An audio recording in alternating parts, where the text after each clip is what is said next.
Hi guys, andito ang cloves guys sa misa. Kilala ba nyo itong cloves guys? Siguro guys, maraming na nakakilala nito guys. Introduce ko itong cloves sa iyo sa hindi pa nakakilala nito. May tatlong kagamitan ng cloves guys. Sa Tagalog itong cloves ay klubo. Natural pain relief. Natural lang ito guys, hindi ito gamot. High in antioxidant. Unya, maka-improve sa atong digestion.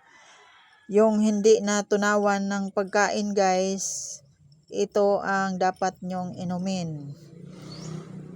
Yung purpose nito guys, yung paano ito gagamitin guys, 3 hanggang sa 6 na cloves sa isang na tubig, yung boiling water.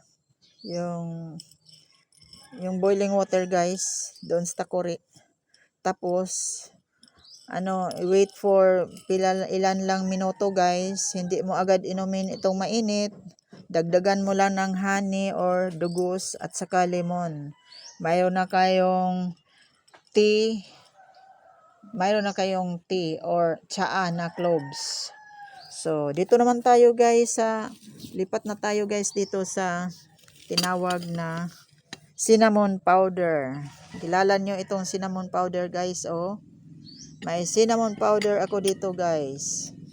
Ang cinnamon powder guys ito din ay beneficial sa heart and pancreas. Ang pancreas in Tagalog guys is lapay. Another term for pancreas is heterocrine gland.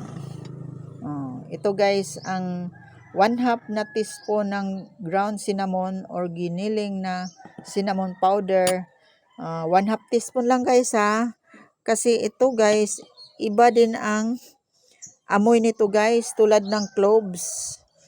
Kung hindi kayo sanay dito guys, hindi kayo talaga iinom nito guys. Pero yung iba nito, hinalo sa mga pagkain, hinalo sa mga linuto, at saka yung cloves, at saka itong cinnamon.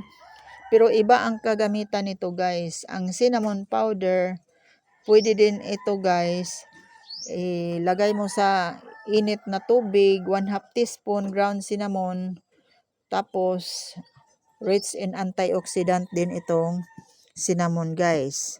So, mabuti din ito sa katawan natin. Pero kung ayaw mo ng amoy nito guys, pwede ihalo mo sa mga pagkain para mayroon ka ng antioxidant na magamit sa katawan natin kung hindi tayo natunawan at saka hindi tayo sang-ayon sa ating kinain.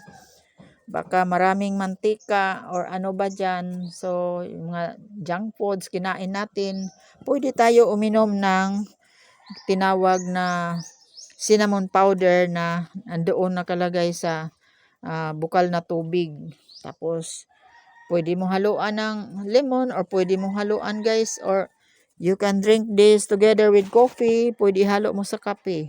So, for more information guys, kung gusto nyo malaman ang dagdag kaalaman nito guys, itong cinnamon at cloves, pwede kayo research doon sa Google guys. Doon malaman mo lahat guys at intindihin natin mabuti kung ano ang kagamitan nito. Maraming salamat sa pagtingin sa video guys. Like, share, comment, subscribe guys. Thank you guys.